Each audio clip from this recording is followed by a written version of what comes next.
All right, Wayne, what is dead reckoning? Dead reckoning to me is when you are able to navigate without extraneous or external things like a compass or electronic or even non-electronic measures, and you just kind of go with where you think it is. And have you ever used dead reckoning? Yes. How, where, and when? In the Arctic, lots of times, because the wind up there blows in a predominantly one direction, and so it creates little snow drifts that all run in the same direction, and so you can actually navigate very well across a snowy landscape if they are consistent, and they are up there. So you just have, up there, it's a northeast, southwest running wind. So if you wanted to go straight north, you just cut those drifts, at the angle, and you can go many miles that way. And could you do it as well as the native Eskimos? I would say I'd probably do it better. and why is that? Maybe because I knew, that's presumptuous for me to say that. I will tell you that there was a time where it was a whiteout, total zero visibility, and then I was out there surveying, not very well because it was no vision, and a group of Eskimos came out of the zero visibility on their snow machines and stopped, and they were surprised to see us because we were in the middle of nowhere, and we were chatting. And, they said, "What are you doing here?" And I told them, "Well, what are you doing here?" And I knew what they were doing. They were hunting or whatever.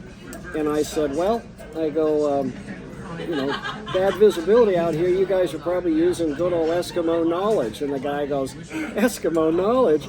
Hell no, we use GPS." And they had a GPS receiver. That's how they were doing it. Yeah. But you weren't. No. Well, Did you find yourself ever miles away from your base camp and figure your way back in a whiteout? Absolutely. 200 miles one time. And that's another kind of funny story because, we had these operations, I'll call it. We were doing geologic surveying and exploration, looking for oil is what we were doing. And so we had lots of trucks and equipment that was on track vehicles of all kinds, and just lots of different rolling stock, as well as our camp. And our camps were on sleighs. So bulldozers would tow these camps around. Okay, so we were 200 miles away from where we were going to be ending this, and it was like a 3-week, storm, and we had to go that 200 miles because everything was beginning to melt, and we had to make it to where we were going. Well, it was zero visibility the whole time. My wife had sent me a little scarf, a silk green scarf, maybe for my birthday or whatever. And so I had tied that onto my radio antenna on my track vehicle. And it was just kind of a little thing stuck way up there. Well, I found that I could navigate very nicely with that scarf because whatever the wind was blowing, it was just like a windsock, it would blow out that way. And so I could say, okay, the wind is blowing this way, I need to go this way, so the scarf has to be pointing in a certain direction. And so, being the surveyor, I had to lead this wagon train kind of an event to make it back to our spot. Well, again, I never was able to see where I was, and so I had to dead reckon. And a lot of that was just guessing at our speed of travel because we didn't have odometers or speedometers. And so it was just by guess. Well, anyway, there was this big piece of drill stem pipe that we had drilled a hole and put it in the ground, so it stuck up about 8 feet above the ground, and this was what we were heading for. And, I'm getting, after a few days, I'm beginning, 2 weeks is what it was. And I go, 2 weeks of travel? Yep. And I was beginning to, wonder in my own mind, where are we? Do I know what I'm doing? Yep. And so I'm out there leading the way, and all of a sudden, from out of that zero visibility, if I had not stopped my track vehicle, I would have run into that pipe, that drill stem. So I go, gosh, thank you, Lord, I made it, And so I'm all happy and elated, and and then I get a phone call from some people, and this thing is stretched out over like 10 miles, this long caravan. Oh. And anyway, somebody calls me and says, "Hey, Wayne," he says, "I think the mechanic is up near you. When you see him, would you send him back here, because we have a vehicle that's broken down." Well, this mechanic was the epitome of Bluto, the Popeye character that was his antithesis there. Uh-huh. Big, gruff guy with looked just Brutus. like Bluto, yeah. Anyway, and he didn't like me. In fact, he hated me. Oh. And I'd worked with the guy for a couple of years, but he did not like me. Anyway, he comes driving up, and I went over to his vehicle and I said, "Bob, we got a problem." And he goes, "I knew it."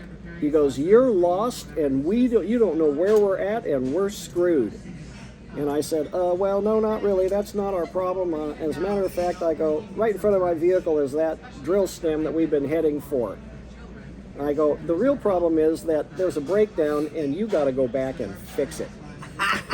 And he got out of his vehicle, and he walked around, and he looked at that pipe, and from that moment on, he and I were best friends. Really? It completely changed his opinion about me. So anyway, yes, I know how to dead record. Well, And were you respected among the native population for your abilities? Well, in that particular operation, we didn't have very many native people, and I suppose they liked me just because I was a nice guy. But yes, I've worked with native people most of my career up here, and I get along very well with them. In fact, my Eskimo name is Kavik. It's on my license plate. It's my email address. And What does that everything. mean? It's Wolverine in Inupiaq. Inupiaq. Inupiaq. Why did you get that name? Because I had seen a lot of Wolverine up there, and I just admired them as an animal. They're crafty and very capable, and very few. You don't see many of them. I've seen more polar bears than I have Wolverine. have you? Anyway, the Wolverine is a tenacious creature and able to survive in a difficult environment. And that's another funny story. Again, some of these things are somewhat, you wouldn't want to tell maybe certain people these things, but this is a funny story. So I considered that I was Kavik. Now, and Eskimos didn't really give me that name. I gave myself that name. Okay. But I was telling this group of guys that I said, because they all have Eskimo names, even if they're John or Peter or whatever, they also have Eskimo names. Uh-huh. And I told these guys I'd worked with for a number of years, and so we were close friends. And I said, "You guys all have Eskimo names. I want an Eskimo name. I've been out here. You guys know how long I've been here." "Oh yes." They go, "You're Eskimo like us." And they go, "Tingnuk. You are Tingnuk." And they all started to laugh. And I go, "Yeah." I go, "I'll bet you that's not a name I want." And they go, "It's a great name. You are Tingnuk, Tingnuk." And so I went out of the room and I got a hold of another Eskimo guy that wasn't in the room, and I go, "What does Tingnuk mean?" And he goes, "Pubic hairs, specifically of the female variety."